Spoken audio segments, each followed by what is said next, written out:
अब हम मीराबाई का अगला पद दूसरे नंबर का पढ़ेंगे, जिसका शीर्षक है आली मने लागे वृंदावन नीको। मीराबाई कहती हैं, हे सखी, मुझे वृंदावन बहुत अच्छा लगता है। आली मने लागे वृंदावन नीको, घर घर तुलसी ठाकुर पूजा, दर्शन गोविंद जी को। निर्मल नीर बहत जमुना में, भोजन दूध दही को। रतन सिंहासन आप बिराजे, मुकुट धर्यो तुलसी को। और कुंजन कुंजन फिरत राधिका, शब्द सुनत मुरली को। मीरा के प्रभु गिरधर नागर, भजन बिना नर फीको। इस पद में मीरा की भक्ति का एक और रूप कि उन्हें कृष्ण तो प्रिय हैं ही, पर कृष्ण के साथ साथ उनसे जुड़ी हुई हर चीज़ भी मीरा को उतनी ही प्रिय है। चाहे उनकी बांसुरी हो, चाहे उनका गो जितनी गाय हैं उनको लेकर चराने जाना हो, चाहे उनका निवास स्थान हो, नगर हो, वो सब चीज़ें, यमुना का किनारा हो, तो सारी चीज़ें मीरा को बहुत प्रिय हैं। तो इस पद में वो वृंदावन का, जहाँ कृष्ण ने अपना समय व्यतीत किया, उसकी एक एक चीज़ का वर्णन करते हुए उसकी प्रशंसा कर रही हैं और कामना करती हैं कि मुझे उन सब का सानिध्य प्राप्त होता रहे, ताकि कृष्ण से जो एक लगाव है उसका एहसास उन्हें हमेशा बना रहे। तो अपनी सखी से बात करते हुए मीराबाई कहती हैं, आली मन लागे वृंदावन नीको। हे सखी, मुझे वृंदावन बहुत अच्छा लगता है। नीको यानी अच्छा लगना, पसंद है। क्यों अच्छा लगता है, अब उसके वो बहुत सारे कारण दे रही हैं। घर घर तुलसी ठाकुर पूजा, दर्शन गोविंद जी को। क्योंकि वृंदावन के एक एक घर में ठाकुर की पूजा होती है, वहाँ तुलसी लगी हुई है, उसका नाम ही वृंदावन है। वृंदा का अर्थ है तुलसी, वृंदा का वन, तो वहाँ तो जगह जगह तुलसी लगी हुई है।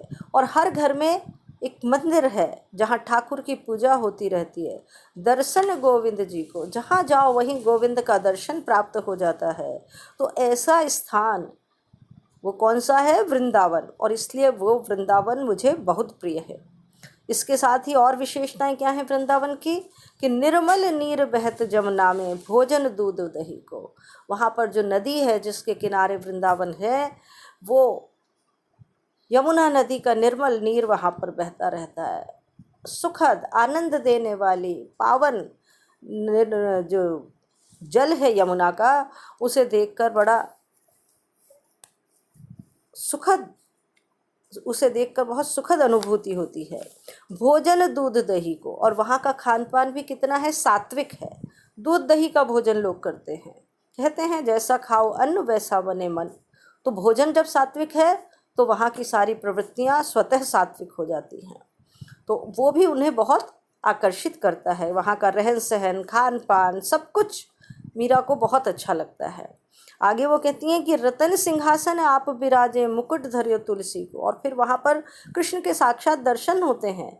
सिंहासन जो रत्नों से जटित है, वहाँ पर भगवान स्वयं विराजमान होते हैं और उन्होंने बहुत आकर्षक रूप धारण कर रखा है। मुरली, उन्होंने तुलसी का मुकुट धारण कर रखा है। कृष्ण जी अपने मुकुट में मोर पंख भी लगाते हैं और तुलसी भी धारण करते हैं। तो यहाँ पर वो कहती हैं कि मुकुट धर्यो तुलसी को, उन्होंने तुलसी का मुकुट धारण कर रखा है।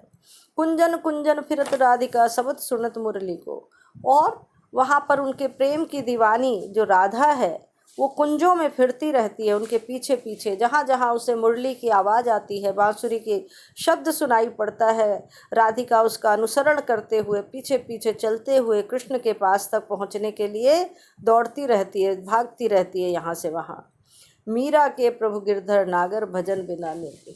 तो जहाँ इतना सुरम्य वातावरण है, मन को आनंदित कर देने वाला वातावरण है, ऐसा वृंदावन मीराबाई को बहुत अच्छा लगता है।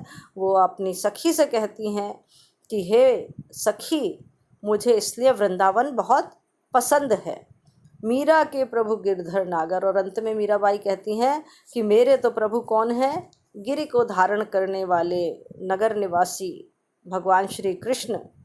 भजन बिना नर फीको, उनके भजन के बिना तो मनुष्य फीका है, उसका जन्म लेना ही व्यर्थ है। तो कृष्ण के प्रति मीरा ने इस पद में अपनी भक्ति दर्शाई है।